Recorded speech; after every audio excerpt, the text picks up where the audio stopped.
Greetings and welcome to the ROI Clear podcast. My name is Ray Hightower, and today we are fortunate to have as our guest Mr. Danny Flores. Danny Flores is principal of Prime Capital Investments and other entities. We may talk about those today. This man has an amazing background in real estate. He's been in the industry for over 16 years. He's worked on the banking side, the syndication side. He has a background in construction. He originally earned a Bachelor of Science in Business Administration at USC, the University of Southern California. And we are looking forward to exploring this man's background and his achievements. Ladies and gentlemen, please welcome Mr. Danny Flores. Welcome, Danny. Thank you, Ray. Thank you so much for having me on. Pretty excited to be here with you. Yes, ditto, both ways. To kick things off, let's do, maybe you can give us an overview of you and your background, and we'll do it in this scenario. Sometimes we ask our guests to do an elevator pitch. And for those who are new to the ROI Clear podcast, Danny Flores is on an elevator with someone he wants to influence. So I'm going to ask you, Danny, what would you say to that person in the course of an elevator ride? Well, I would be real short and concise. Having been in the construction industry for 16 years, going back to school, getting a finance degree from USC, then shifting gears and working as a banker where we did loans between 25 million to over $1 billion, working capital lines and acquisition lines, and we actually syndicating them, never knowing that I was going to be syndicating multifamily. Bought my first fourplex that I saved money for in 2000. Started a property management company in 2006. Sold it 4 years ago, and with a couple thousand units. Doing heavy value add, producing the good results for our investors by maintaining high occupancy and running these buildings super efficient. That is an interesting background. It's rare. You were in the construction industry for a number of years, and then you went back to school. Yes. So I early on, I was lucky enough when I was a teenager, I knew what I wanted to do. Mm-hmm. I thought that's what I was going to do for life. I wanted to be in the building industry. I learned I went to school, and my high school was a special high school. I was able to learn how to build, how to design and do drafting and actual hands-on learning the trades. From there, I went to trade tech, continued to learn the trades, and I became a general contractor when I was 21. So I started contracting my own work in trying to build that business. But in the late 80s, early 90s, we had the aerospace industry leave California. So I got punched in the nose by our first recession, and I had no idea what that was or how to survive through it. Nevertheless, I still stayed in the industry because I wanted to, and switched to heavy construction. So we were building bridges and roadways. So when I walk through buildings, it's super easy for me to point out what needs to be done. I can speak to the contractors on their language so they know they can't pull anything over my head. I have an idea of what things can cost. I have an idea of how to push them to stay on schedule or even ahead of schedule. It just makes it, I want to say easier, but I say that carefully because it's still not easy, but just with the knowledge that I have just kind of helps me be able to do, these massive renovations at lightning speed, basically maintaining occupancy, controlling cash flow, keeping the bank happy, keeping the investors happy. So it's not necessarily easier, but because of your background, you are better equipped to deal with the obstacles that may come your way. A handful of more tools I have in my toolbox. Absolutely. Yes. Yeah. You know what? Let's explore something here. You said you went to a special high school that was a trade high school where you were able to learn the skills of the construction trade. Tell us about that. Let's go back to a 13, 14-year-old Danny Flores, if you can remember way back then. What was going on in your brain when you were in high school and making a decision about where you wanted to go with the rest of your life? Yes. So by the time I was ready to go to high school, I knew I wanted to be a builder because I would build these model planes, kind of like the Spruce Goose. If you know how the Spruce Goose, yeah, Well, How wood explain? Yes. piece at a time, Yes. and then you glue it, cut them. They got it all lined perfect, and then you skin them. It wasn't the regular plastic models that you just put a little bit of glue and slap them together. Yes. So I knew it was good with my hands, right? So I Mm-hmm. said, okay, I want to be a builder, and maybe my dad also. I got to give him some credit too because he might have dropped that in my ear a little bit, giving me some guidance. Say, hey, how come you don't go out into the building industry? Yes. So high Was your school. dad in construction also? No, no, my dad was self-employed in a totally different business that I really didn't have any interest in. Okay. But maybe that's where I get the entrepreneurship from. Kind of runs Mm-hmm. in the family. Mm-hmm. But the high school it was the full name of it is Don Bosco Technical Institute in the city of Rosemead in California. Mm-hmm. And back it's a little bit different now, but back then it was you didn't have any electives and you didn't choose any classes. They basically said, this is what you're going to take. And you had to Mm-hmm. actually test to get in. It wasn't a big high school, it was private. Mm-hmm. And what they did is the regular 4-year academic that everybody takes, they reduced it to 3 years. And they said, these are the classes you're going to take so that we can hit the requirements that we needed to graduate high Yes. school. But aside from reducing it 3 years into a 3-year program, they reduced it to half days. So what everybody did in 4 years, full days, we did all that in 3 years, half days. Mm-hmm. The second half of the day, we actually chose a major. They had seven different ones, and I picked building. Right. They would take us throughout the semester through different modules, let's say, and divided the semester into 3 periods. So it would be like one's going to be all drafting. So you're going to take drafting and you're going to learn how to draw. You buy your instruments, so you learn how to understand the blueprints. Mm-hmm. Then you're going to go through another section where you're going to learn how to do framing, learn the names of the framing members, how do you put a house together. Then another section where you go through and you learn how to do wiring, electrical, main panels, sub panels, three-way switches. Then you go do plumbing, you learn a little bit of welding. And so it was like that for 3 years. So it was really difficult. I didn't like it. I'm going to be honest. I went there because kind of a little bit of pressure from my mom and dad, not directly, but and all my other friends went to a regular high school. There was parties, there were girls, and I had to be home studying. And I Yeah. wasn't Yeah. like that studious. I didn't have straight A's, but I got by. I figured it out. I got by. I learned a lot. When I left at 16, Mm-hmm. then I went to Trade Tech, which is a 2-year building program, Mm-hmm. a community college. And there I took the building program that they had. And luckily, I had a really good teacher from the industry, and I learned a lot more in addition to what I already knew. Mm-hmm. And it was really cool because it kind of gave me the tools that I needed to go out into the industry. So that's why I was able to test and actually get my general contractor's license when I was 21. And it was really weird because I was 21 years old. I'm signing contracts. I'm hiring people to work for me, like 40-year-olds, 50-year-olds. It was like, wow, this is a little crazy, but and I would actually lie and tell everybody I was 27 because they'd ask me if I told them I was 21, then I'd say, what does he know, Yeah. right? Yeah. Kind of fake it till you make it, right? So I grew up a little bit and just had fun with it and learned a Yes. lot at the same time. The Yes. inspectors liked me, so when they would go to do the inspections, if there was something wrong, they would actually explain to me what to do and how to fix it. Not Mm-hmm. just like, sometimes they don't like you as much and they just hammer you, but no, they took the time out. So I was learning from everybody. Being young, everybody got along with everybody, and everybody taught me so many different things.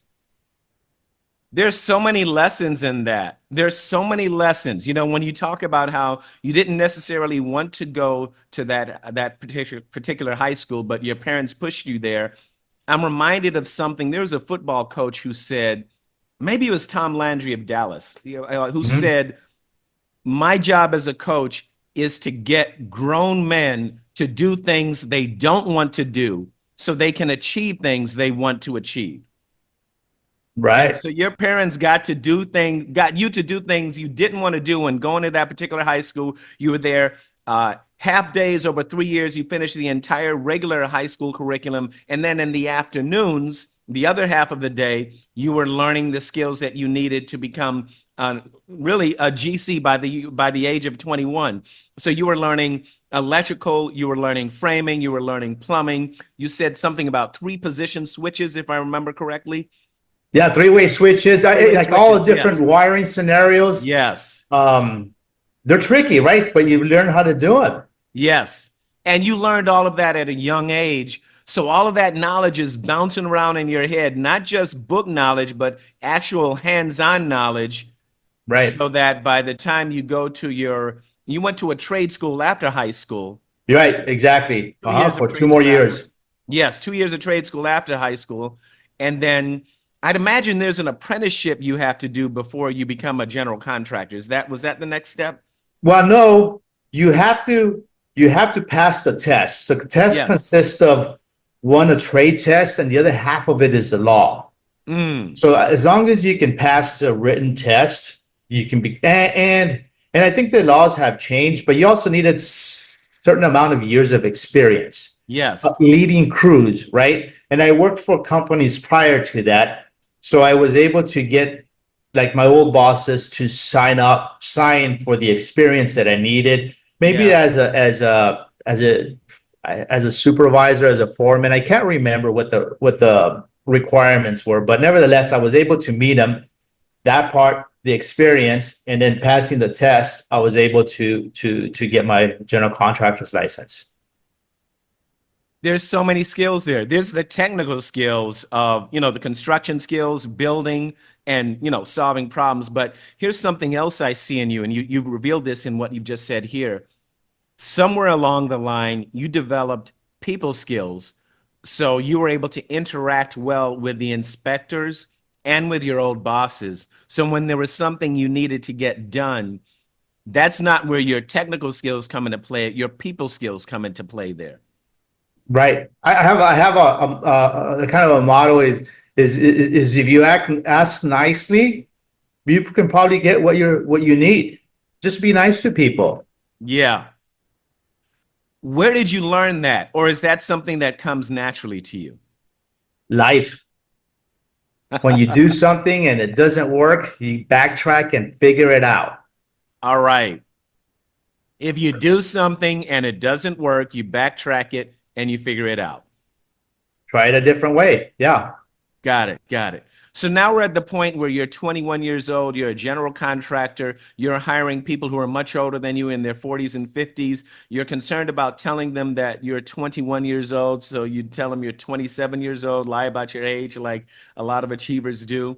And they buy that you're 27, which is still relatively young, but to a 21-year-old, 27 feels much older, so you do that.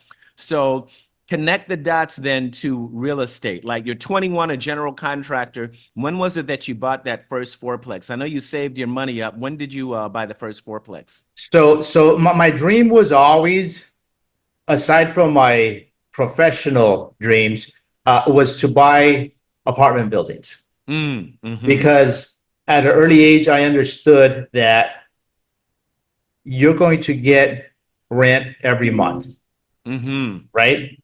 It's the cash flow. You operate it correctly and you'll have cash flow at the end of the month. Next month, the cycle starts all over again.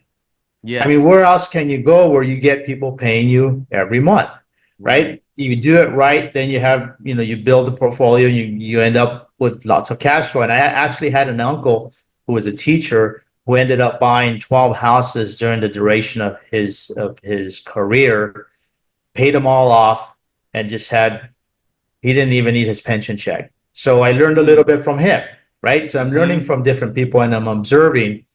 But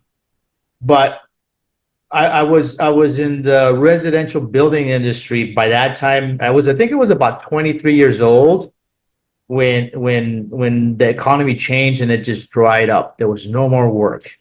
And that's when I shifted to I got into the union, the carpenters union, and became a carpenter. And we were doing big projects, and we were forming and pouring concrete. Really cool job because it was really interesting. We built a lot of tunnels. We built a lot of, some freeways and some bridges. But that's things that last forever, right? They all Yes. last your life. So if you drive by through a city, you kind of know what the tunnel system looks underneath the city, the storm drains and the sewer drains, because you built them. And these are things that people don't see. Right. So that was really cool too. Being able to do that and being in it, it was a little bit different than before. By that time I started getting benefits and everything was different, but it still didn't sit right with me. I did it for a handful of years. I think 11 years in, but I was Yes. still had that bug, like, hey, you got to do something more, right? It's like a Right. bug inside of you. And then I was still with that dream of buying that first fourplex. So I bought it. I saved my money religiously. I kind of figured, okay, I got to save. I saved like $65,000 back then. So this is what, 24 years ago. That's a lot. It'd be, I don't know, what is it, like $500,000 now, whatever it is, three, four Yeah. hundred thousand. That fourplex cost $232,000. I think it would cost like 1.2 million now. Sure. That was in LA County. That was in LA County, Yes. city of Norwalk. Bought it, sold it a little over a year after for about $100,000 profit. Wow. Did a 1031 and kind of started doing those, right? Did those for about 15 years. Yes. Never knowing that you can syndicate. I would think sometimes I would think that I knew people with money and maybe I would bring him in, but I was always scared, right? Always just scared. I don't want to lose anybody's money. I'd rather lose mine than theirs. It's not that I want to lose my money, but I'm going to protect everybody's money. So I was scared about that, just thinking about it. Yes. Never knowing until actually a friend of mine said, he goes, why don't you syndicate? Oh, wait a minute. Let me take a step back. Go ahead. So in construction, while I was in the industry, I actually got tired of it. I thought I was going to be a builder for the rest of my life. And I says, Okay. it got to a point where I saw accidents. I saw somebody get killed. I had my own accidents in the industry. Heavy construction is very dangerous work. And I started getting a little bit older and thinking long term. One, if I get hurt, I can't re-educate myself. Right? You go broke super fast. You run out of money because you can't work. Yeah. Two, when I'm older, my body's not going to have the energy and the strength that it used to have when I was younger. So I said, you know what? And I like numbers. I already knew that I was good with numbers and I like numbers. That's why I chose finance. And in choosing finance, I had a plan that when I would graduate, I would become a banker. In the West Coast, not in the East Coast, because it's different in the East Coast. I had roots in the West Coast already, so I didn't want to go to the East Coast for that. So I went to school and worked full time. So my regular work hours were about 75 hours a week prior to going to school. And we worked a lot of overtime. That's what helped me save money to be able to buy apartments. Right. And then what happened was that I reduced my work hours to about 55 hours a week and went to school full time. So that was probably the hardest thing I've ever done because I don't think I could do it again. Being able to concentrate and get good grades basically. And then I had to pay for USC. USC isn't cheap. Right. So I had to pay for it. And I do have to make a quick plug. One of my sons, I have 4 boys. One of my sons got accepted. So he's starting at USC next week. So that's kind of cool. Congratulations. Thanks. That's got to feel good. Right on. Yes. Yeah. Yeah. You said so much. One of the things that you said that jumped out at me, you said, I was working 75 hours a week, because I wanted to get a lot of overtime because I wanted to save money so I could buy real estate. And then you decided you wanted to go back to school to USC to study finance. So you reduced your hours. You reduced your hours to 55 hours per week. Yeah. I don't know how I did it, to be honest with you. I was tired. You reduced your hours to 55 hours per week so you could go and enroll at USC, where you studied finance. and with the aspirations of going into banking. And yeah, take us from there. Congratulations also to you on your four sons and the one who just Thanks. got into USC. That's got to make you feel very proud. Oh, absolutely. Yes, for sure. For Yeah. sure. And him getting accepted. So that's really cool. Yeah. Do your sons have an interest in joining you in the business? Yes. My two middle ones. My second one is in CU in Boulder. Yes. He's on his last year. The one that's my third one that's going to USC, he's transferring in. So he's a junior as well. Yes. He has a real estate development major. Mm-hmm. My second one has a real estate major as well. This summer, they both did internships at Matthews Real Estate, and they have an office, I think, in Scottsdale. Okay. They have one here in Irvine. So one of them went to Irvine office. The other one did it in the Denver office because he's out in Denver.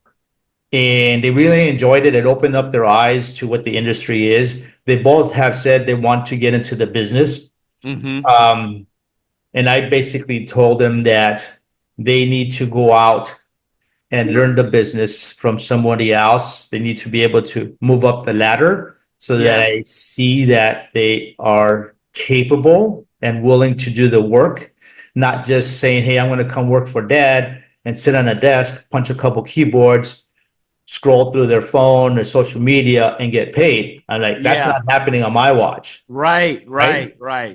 So my idea is they go out, they learn, they become somebody, and then they come back and we work together. In the Try to, same way your parents pushed you, you are pushing your sons. right, exactly. In my own way, little different, but cool, right? It was really cool when they said, hey, Dad, we want to do what you do. Yeah. And it's like, Oh, wow, like touched my heart. yes. That's it. Oh my goodness. Wow. That's amazing. Yeah. Well, we took a little bit sidetrack there, but it's very important because that's a big part of your why. You've got your four sons coming up. During all of that time, everything that you're doing, you're not only doing it to, buy more real estate, but you're also a role model for your sons coming up. That's got to Mhm. be a big motivator. It's got to, like you said, touches your heart right there. Right. Okay. And as a parent, right? Parent, Hmm. mother or father, our children watch what we do. They actually follow you more by the examples that you give them than by what you tell them. At least I've Yes. noticed it. Yes. So set a good example, right? Teach them, teach your children. I mean, they're at the end of the day, why are we here? Work, retire and whatnot, that goes away. But it's your family that counts. Right. Well, the Bible says, train up a child in the way he should go, and he will not depart from it. So there we Right, go. right, You're right. living that. You're living that. Yeah, yeah. So let's go back from age 21. You're a general contractor. You're hiring people who are much older than you. You told me you were 27, hiring 40, 50 years old, 50-year-olds. You see some people get hurt on the job. In fact, there was someone who got killed. You saw a lot of the real and the rough part of life. In your 20s Mhm, throughout there, you decided you wanted to go back to school to USC, reduce your mhm. hours from 75 a week to 55 hours a week, went to school, studied finance. You knew that you were good with numbers. Right. That was confirmed when you enrolled in USC, studied finance there. And as you're leaving USC, what's going on? What's on your mind there? Because you own real estate by this time and you have experience running a company. You decide to work for a bank. So tell us about that decision and the path you took there. Yeah, so my focus, so I had the game plan basically written out. Yes. This is how I'm going, this is my way out of the construction industry, going back to school, and getting hired and working in a bank. Yes.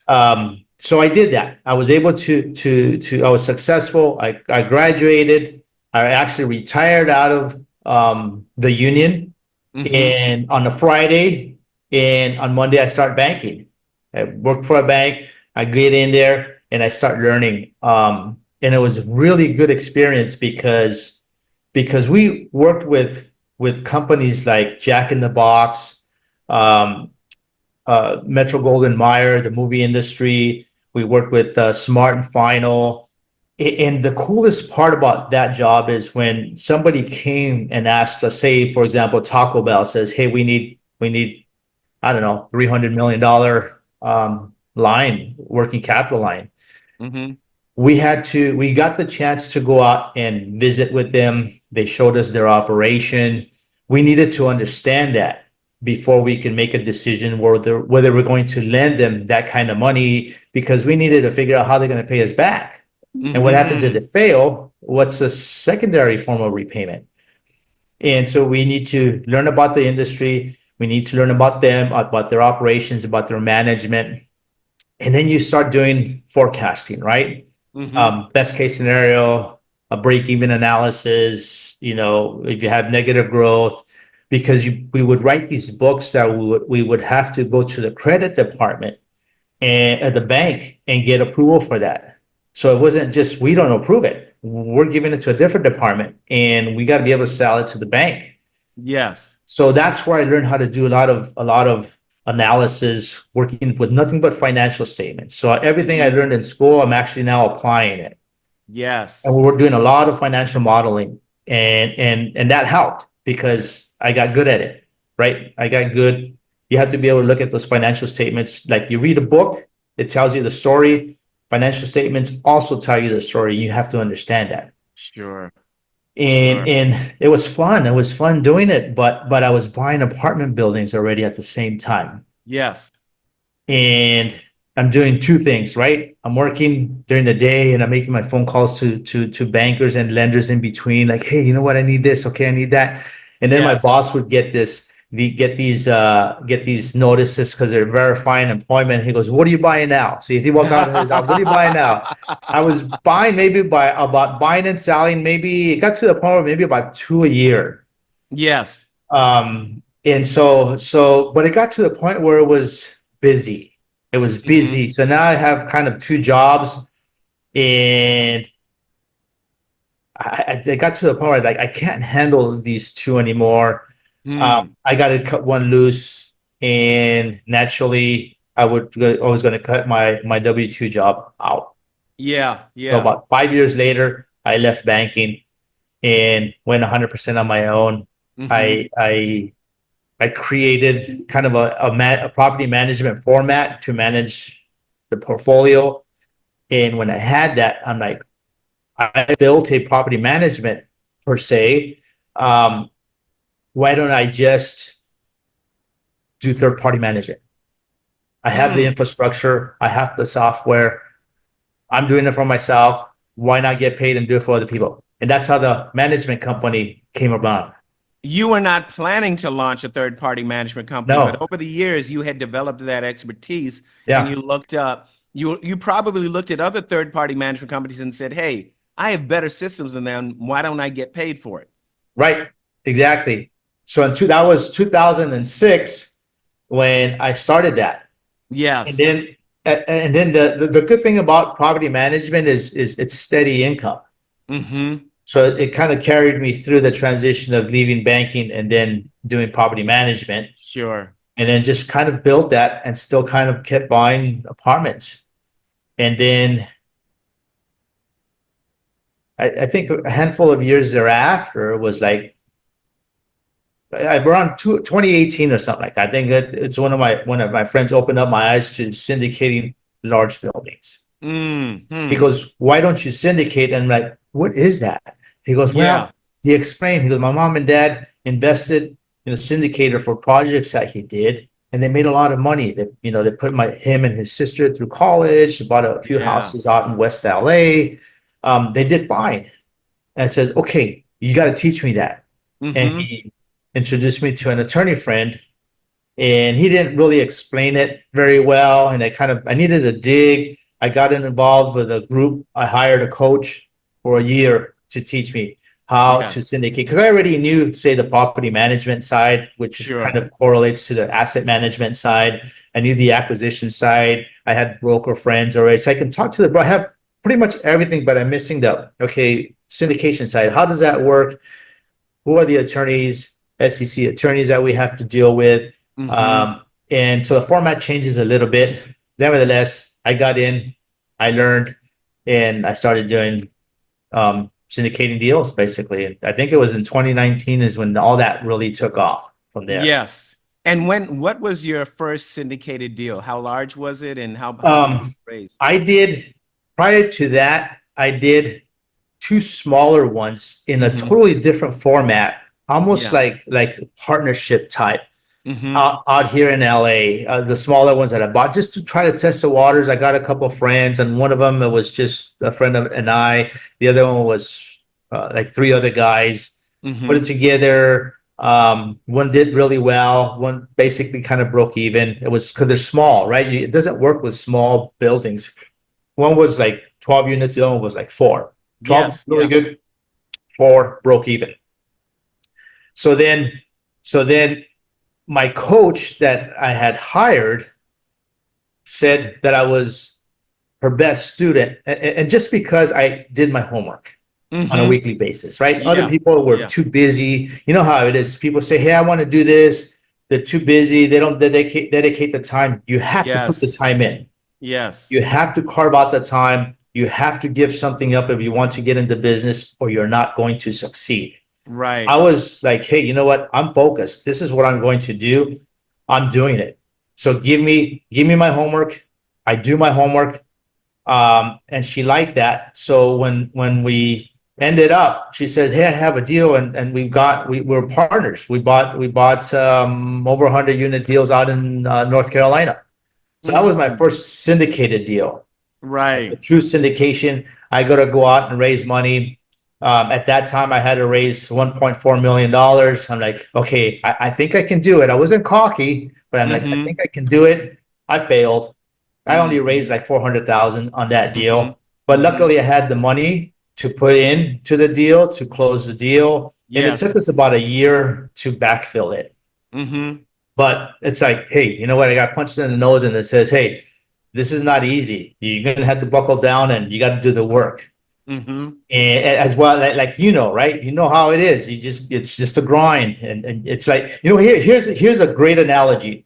It's Yeah. like if you get up in the morning, you look at your body in the mirror, and you say, okay, I'm going to go to the gym, and I'm going to do this big workout, and I'm going to improve myself, right? Mm-hmm. So you Mm-hmm. go, you do it, you come back, you look in the mirror, you look exactly the same, no change, but you sweated and you did the workout. Then, but the trick is do that every day. You're not going Mm-hmm. to notice a difference in a week. Do that for 2 weeks. Do that for a month. Yeah. Maybe 3 months or so, you start noticing a difference, a little Little bit. tightening Yeah. here, and then, Mm. and that's the way this business is, right? Yeah. You Oh have to yeah. do the work on a daily basis, Mm-hmm. and consistency, right? Consistency. Don't watch TV. Don't spend so much time on social media, Mm-hmm. but you just got to keep moving forward. Right. and, Right. and that's what we did. We got busy. I hired a full-time acquisitions guy that's still with me, Mm-hmm. go through deals, and we went out to Tucson and bought another deal, and we just started kind of doing them on our own, Mm-hmm. and raising the money, reaching out to people, and we put the deal together, and we did another one, and that's how we've been doing it, right? We built Yeah. we develop our broker relationships. So those are key, right? Because they're the ones who actually give you those off market deals. And we get them, we get those calls that say, hey, Danny, we got this deal. Or because we're also calling them, sometimes we've called them and they say, hey, we just got this deal on our desk. Do you want this deal? Yes. Yes. Yes. And those are the best ones. One, they know that you can close Mm-hmm. and that you can perform, and then they like you, right? So you have to be likable too. So you got to get along with Yes. people. Once again, treat everybody nice, and it pays dividends. Treat And everybody then, nice. And then I would argue your gym is the business arena. That's where you're doing your workouts. yes, yes, exactly. We're doing it. We're working hard. We're consistent. We talk to everybody. We make our phone calls. We, work, talk to people in our network, and just keep building. It's constant building, nurturing relationships. It's a relationship business is basically what Yeah. it is, right? Yes, indeed. Even when you're raising money, you got to talk to people. You can't just call them 6 months later and say, "Hey, I need you to send me $100,000." They're gonna, who are you again? Yeah, yeah, yeah. Right. So that doesn't work. And Right. then it's constantly refining your system too. Yes. Yes. Right. What's working? Where's my weak spot? Right. It's just Right, like when I right. walk into a building that's been renovated. Yes, I admire how nice it looks, but I'm looking for imperfections. That's how my eyes are trained. Yeah, yeah. Right. Anything, okay, where's the blemishes at? What do we have to come back and touch up? What do we have to fix? And in business, it's the exact same way, right? Yeah. Take a step back, analyze yourself. What's my weakness? What do And I you're have to looking work for on? imperfections there, Right. things that you can improve Yeah. because you Yeah. know you have the skills to improve it. So why not Right. find those things that need improving? So Right. then you can attack those. And if you don't, that's okay too. Like I used to tell my children, if I don't have the answer, let's call somebody. Right. Right. And here's one thing, Ray, that I've always done. Here's an interesting thing. From early on, if I see Yeah. a business that's running and I like the way it's running, Mm-hmm. I've called the owners and I asked them, "Will you sit with me half an hour? I just want to pick your brain. Just tell me your Yeah. story and Okay. tell me how do you manage this so well?" Yes. Usually those phone calls last 2 3 hours. I just ask for half an hour and they like telling you. So people will talk to you Mm-hmm. and you can call people up. I have a really good friend that years ago, I was having trouble in a building. I was still early in the business. I was still Mm-hmm. relatively new. It was kind of gang infested where we're cleaning it Mm. up.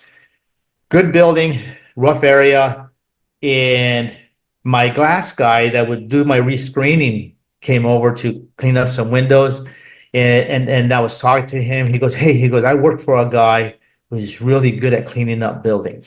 Mm-hmm. He bought this 300 unit building and he cleaned it up. He Mm-hmm. says, "Can I get his number?" I called him up, and this is over 20 years ago, Ray. I called him up. Same scenario. Will you sit with me half an hour? He goes, "Yeah, come on over on Saturday." Him and his partner sat with me. We talked for like 3 hours. Wow. We are like good friends. We've stayed friends. We go out to dinner. We talk. Very successful in the business. Great guy. I've learned a lot of things from him, and so this is how these things happen, basically. You're learning things that cannot be put in a book. I won't say cannot, but typically they're not put in a book because the people who know these things, they're too busy doing them to write a book about it. Right, right. But we should write a book. That's a good idea. Yeah, if you have time. But you're Right. busy, working 75 hours and going to USC and building your real estate empire. So all of that at once. So, Yeah. Now I don't work that many hours anymore. I don't want to do that anymore. okay. That was when I was younger. Right, You have the right. You energy, were you you can were do it. planting seeds and garden, and now it's yielding fruit. Right, right, right. And you Wonderful. learn a lot, right? You work efficiently, you work smarter. Back then, it's just like you're all over the place. Right, right. What's next for you? We're at the point right now where you're doing syndications. You've learned how to do it. You're raising money. Had to raise that 1.4 million. Fell short, but you made it up. You did it. You did the backfill, so you achieved the goal. Not Mhm. on the timeline where you wanted to achieve it, but you achieved it nonetheless. Which I'd say that says a lot about your tenacity. You decide that you want to achieve the goal, and you just don't let it go, and you achieve it. Run through the wall, right? Right? You So have to. Yeah. yeah, absolutely. And then another pattern I see with you is you'll do something in your younger years to gather inside information so that when you're running your operation, you know what's going on inside of the brain that you're of the person you're speaking to. Like you did that with construction because now you know how to talk to construction people or electrical people or plumbing people. And then you did that with banking. You were doing your deals. I think you said with Jack in the Box and MGM. Right, You right. understood the fast food industry and the movie industry, and I think you mentioned a grocery store there, so the grocery industry as well. All of those businesses, all of these, you absorb these commonalities. And on top of that, when you see someone who's running a business well, you pick their brain. So you're getting more inside information.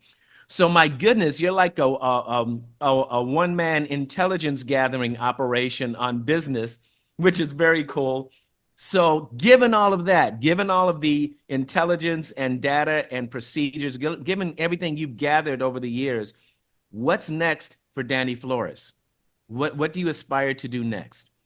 We want to continue in the multifamily business. We are actually exploring the possibilities of developing just because we can do it, right? Yeah.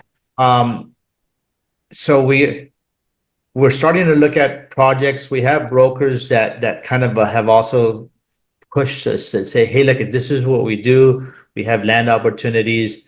We have the contractors. We can put the teams together pretty easy for us to do something like that.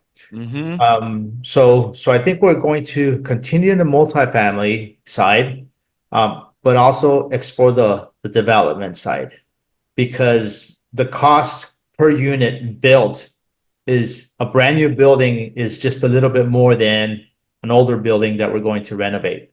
You end up with an A product, right? A product versus a BC product, 20, 30 years newer. Sure. Right?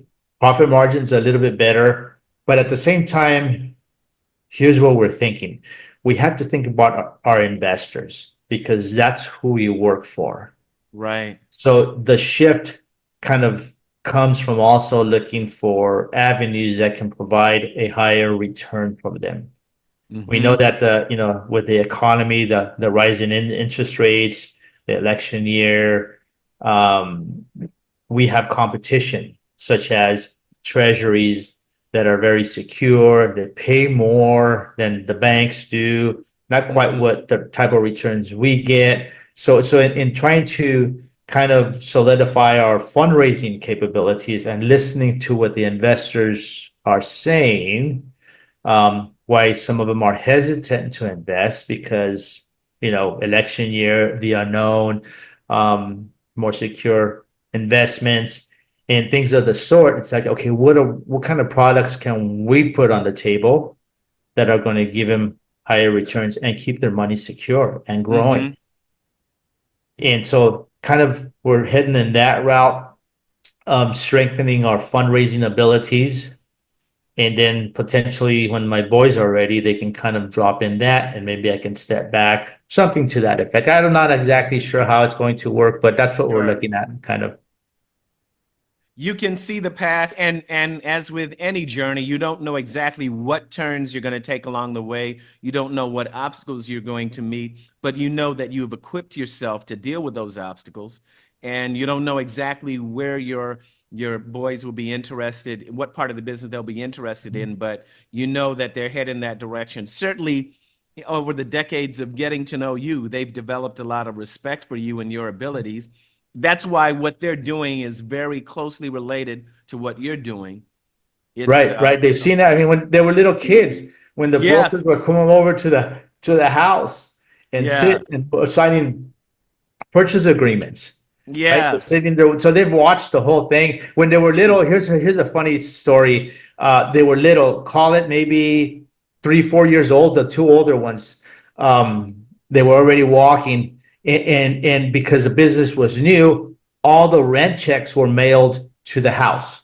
Yes. Right. And it was the old school where there's a slot through the door, so they would drop into the laundry room, and I would say, hey, go get all those rent checks, and they'd come running around the corner and they'd pick up all the envelopes, and there you go. So they've been seeing that since they were kids. Wow. So it's kind of cool, right? That's what they know. It's what they've seen, and it's what they've been around. And two of them took interest. I mean, that's kind of a blessing, because sometimes, the kids don't want anything to do with what you do. Yeah. But they've literally seen the mailbox money. Yeah, literally. They picked it up and they bring it to me. You know, Danny, we are coming towards the end of our time together. Actually, we went over a little bit because I became fascinated by what you were saying. So we went a little bit over, but this has been so worth it. And I absolutely want to have you back. When you're in Phoenix, we'll probably do this in person. Let's figure out a way to get that done in person, and we'll do Danny Flores part 2. You know, just All like, right, let's do it. Spider-Man part 1, Spider-Man part 2. There So you we'll do go. Danny Flores part 2, Yeah. right? Yeah, So yeah, we got yeah. this going on. As we wrap up, let me ask you, I mean, you're clearly a student of business, a student of people, a student of finance and construction and all these things. What are you reading right now to sharpen your brain and to sharpen your skills? Or what are you listening to? What do you do to step up your game, you know, in terms of self-education, books, podcasts, anything like that? I read probably about 50 books a year. So I do a lot of reading. Yes. Um, and some of them I read them more than once. What I'm Yes. reading right now is called Buy Back Your Time. Yes. By Dan Martell. Dan Martell. Yes, it's one of my probably my top book, if I had to Okay. say. Wow. Um, because you have to understand that in order to grow, you have to delegate. Mm, Can't do it all. right. And for Right. me as an entrepreneur, sometimes it's the hardest thing for me to do because I do think like, hey, I can get it done right. But I always tell myself the 80-20 rule, not the Pareto principle, Yes. but the other 80-20 rule that says if you can get somebody to do it with 80% accuracy, it's close enough, Yes. right? Yes. It's all the things that they did right that count. The mistakes they make, you can come back and fix them. Sure. They're not going to be perfect. They don't. Some people don't have the skills of double checking, triple checking yourself. But nevertheless, you got to be able to do that. And Yeah. for me, Yeah. it's a constant daily fight for me to do that, and Yes. it's what I consistently work on. Right. Right. Okay. We'll make sure we include that in the show notes. Wonderful book by Dan Martell. Great speaker too. So we'll make Right. sure we include that in the show notes. Yeah. And then finally, how can people get in touch with you? We have our website at www.primecapi.com. Also have email at info@primecapi.com. Excellent. We So will, anybody who wants to, who feels free to reach out, I'd be happy to help out, right? If you're looking for, you have questions, you're getting into business. I have a lot to give back, and I always do. And if anybody is interested to see the type of projects we do and how we do them, I'd be happy to do that too. solid. That's wonderful, Danny. Danny Flores, it has been a pleasure having you today on the ROI Clear podcast. I've learned a lot, and I'm sure that our audience has learned a lot as well. Thank you for being with us today. Thank you for having me, Ray. It's been a pleasure. And thank you for engaging the ROI Clear podcast. At ROI Clear, we buy multifamily apartment properties, we improve them, and we give people a great place to live. At the same time, we give investors an opportunity to enjoy capital preservation, tax advantages, and a solid return on investment. If you'd like to know more, click the link to roiclear.com down below. We look forward to speaking with you.